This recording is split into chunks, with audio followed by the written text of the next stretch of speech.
읽어주는 수녀. 책 읽어주는 수사. 참 따뜻한 이야기. 수도원 책방.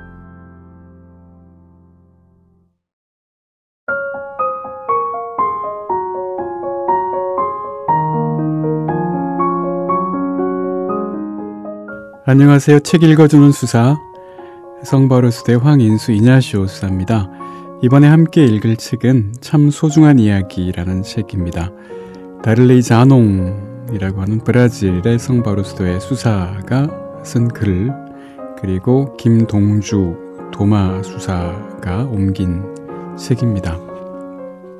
첫 번째 읽을 이야기는 내 마음 안의 애완동물은 입니다. 학교에서 심한 따돌림을 당하는 소년이 있었다. 소년은 분하고 화가 나서 할아버지의 품에 안겨 서럽게 울었다. 할아버지는 손자를 따뜻하게 다독이며 이야기를 들려주었다. 할아버지도 너처럼 다른 사람들 때문에 자주 상처를 받고 마음에 분노가 가득 차 있었단다. 못되게 굴고 사과도 하지 않는 동료들에게 분노가 치밀었지. 게다가 그들 중 한 명은 나랑 제일 친한 친구였단다. 하지만 시간이 흐른 후 한 가지를 깨닫게 되었단다. 분노에 사로잡혀 사는 동안 가장 힘든 건 나 자신이라는 사실이었지. 분노란 다른 누구보다 나 자신을 망가뜨리는 것이더구나. 안갚음할 때를 노리며 마음의 분노라는 독약을 계속 숨기고 살다 보면 결국 죽는 건 바로 나였지. 참 부질없는 짓이란다. 이런 사실을 깨달은 다음부터는 내 마음 안에서 분노라는 감정을 잘 달래어 몰아내려고 애쓰게 되었지. 소년이 울음을 그쳤고 할아버지는 계속 말했다.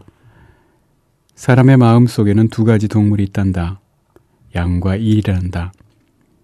양은 착해서 아무에게도 해를 끼치지 않고 항상 좋은 일만 하지. 양은 다른 일들과도 잘 지내고 자연스럽고 균형 있게 살아가지. 공격하는 법이 없지. 다만 양은 공격당하거나 정당한 경우에만 싸운단다. 그런데 사람 마음 안에는 이리도 있단다. 일이란 녀석은 젖먹던 힘까지 다 내어 화를 내지. 하루 중 대부분을 불만에 차서 살기에 신경질적이지. 이리는 분노를 사귀지 못할 뿐 아니라 거기에 온 기력을 쏟아버려 올바른 판단과 행동도 못한단다. 할아버지는 생각에 잠긴 손자를 바라보며 다시 이어서 말했다. 우리 마음속에도 양과 이리처럼 선과 악이 공존한단다. 이 둘이 함께 산다는 것은 쉬운 일이 아니지. 둘은 항상 싸우려고 들거든.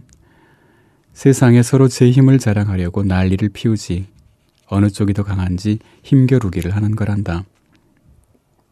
소년은 할아버지의 눈을 바라보며 물었다. 그럼 둘 중 누가 이기나요? 양인가요? 아니면 이리인가요? 미소를 머금고 할아버지가 대답했다. 그야 물론 자주 먹이를 주는 쪽이지. 즉 선행을 해서 양의 배를 채운다면 양이 이기고 나쁜 행동으로 이리의 살을 찌운다면 이리가 이기겠지. 생각 넓히기.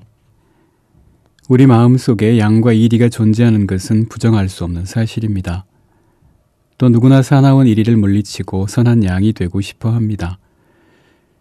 선한 양이 자라기 위해서는 이리에게 먹이를 주지 말고 착한 행동과 좋은 감정을 유지해야 합니다. 그러므로 슬픔과 분노와 이기심을 이겨내고 선행을 쌓아야겠지요. 누구나 의지만 있다면 삶은 보다 건강하고 행복해질 수 있습니다. 선행 쌓기 도전에 앞서 우리를 망가뜨리는 독과 같은 상처나 복수심, 원망 등과 결별해야 합니다. 여러분은 양을 키우고 있습니까? 이리를 키우고 있습니까?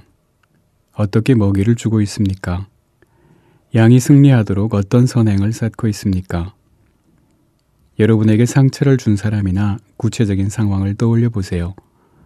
상대방의 입장이나 당시의 상황을 이해하려고 노력하며 용서를 시도해 보세요.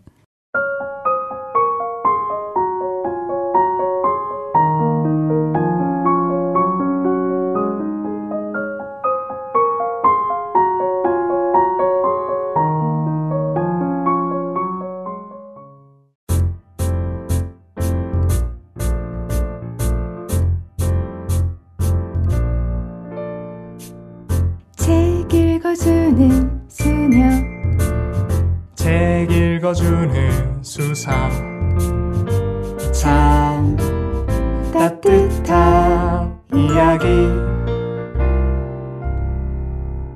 수도원 책방.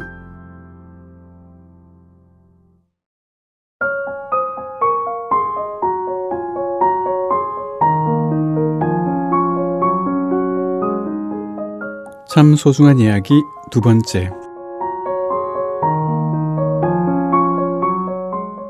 브라질 리우데자네이루의 파라치에 사는 한 남자가 오랫동안 사용하지 않는 낡은 배 페인트 칠 부탁을 받았다.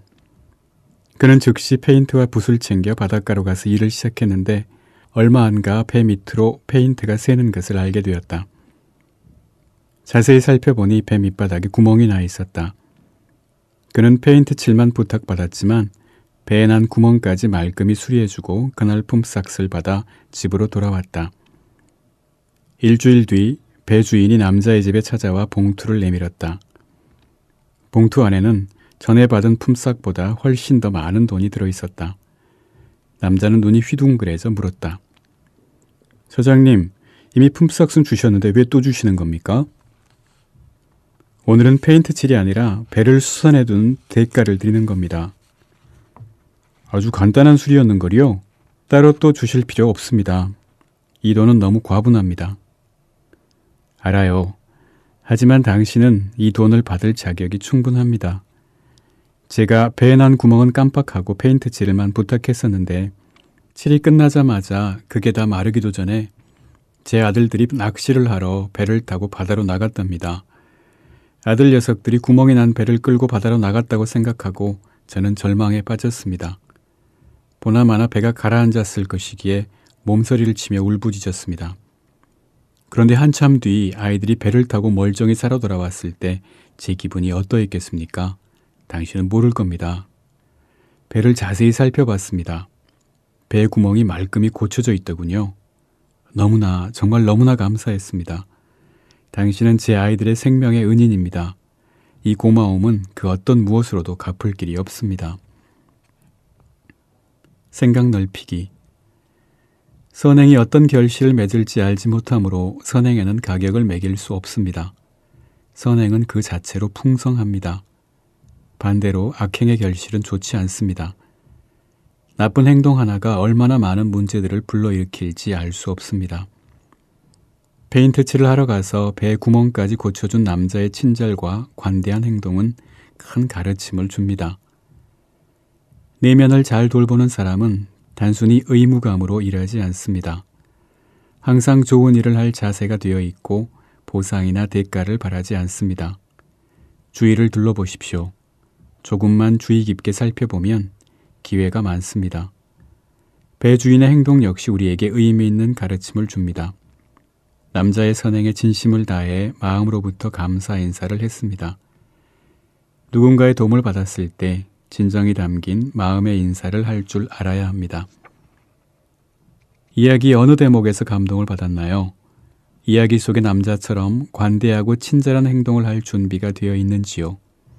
아니면 단순히 주어진 일만 의무적으로 하는지요? 또 다른 이의 도움을 받고 감사를 하는 편인지요? 다른 이가 베푼 너그러운 행동에 어떤 반응을 보였는지 돌아봅시다. 이번 주나 이달에 의무 외의 선행을 시도해보고 자신의 생활에 일어난 변화를 확인해보기 바랍니다. 그것은 충분한 가치가 있습니다.